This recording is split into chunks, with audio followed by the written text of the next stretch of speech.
Улаанбаатар төмөр замын улсын тэргүүний ирээдүйд 185 дугаар цэцэрлэгийн эрхлэгч Наран Туяа байна. Бид Улаанбаатар төмөр замынхаа санаачлагаар тэр бум мод сан төсөлд бол 12 сард төсөл бичиж илгээсэ.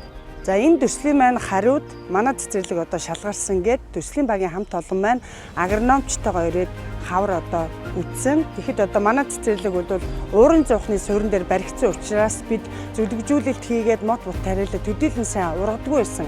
За төслийн багийнхан маань ирж үзээд хөрс суулгах нь хэрэгтэй юм байна. Хөрсийг хуулснаар бол эдний эко ногоон орчин бүрдүүлэх боломжтой юм байна гэж үзсэн.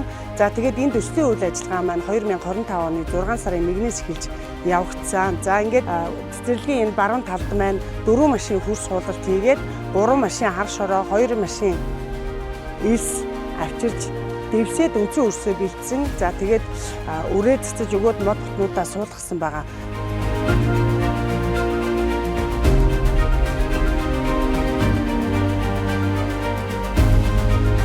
Нарийн шүршүүрээр шүршиж услаад бороожуулагч гэдэг ийм систем 10 шигийг авсан. Тэгээ бороожуулагчаараа жигд ингэж услаад 7 хоногийн дараа ингээд соёлоод гараад ирсэн.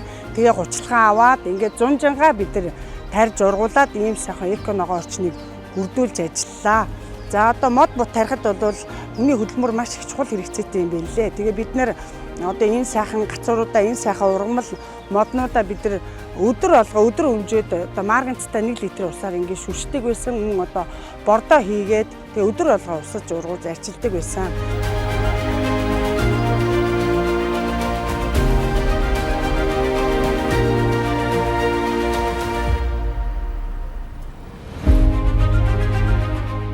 За манай цэцэрлэгийн хашаанд бол тэр бомод сан төслийнхэн маань нийт 634 м квадрат талбайд зөвлөгжүүлэлт хийж 5 төрлийн 774 ширхэг мод бутыг ингэж тариалж өгсөн. За агарын бохирдол ихтэй, утаа унаар ихтэй, зэрлэг ургамлын хашил илбэгшиж байгаа өнөөгөө үед бол энэ цэцэрлэгийн хашаанд эко ногоон орчин бүрдүүлж ажиллах нь бол маш чухал үр дүнтэй.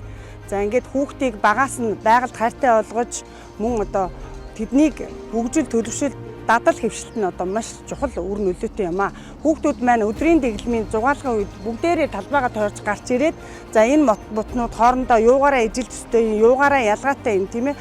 Хүмүүс одоо энийг тарьж ургуулхад ямар их хүч хөдөлмөр зарцуулсан бэ? Хүмүүсийн хөдөлмөрийн тухай мэдэж авсан.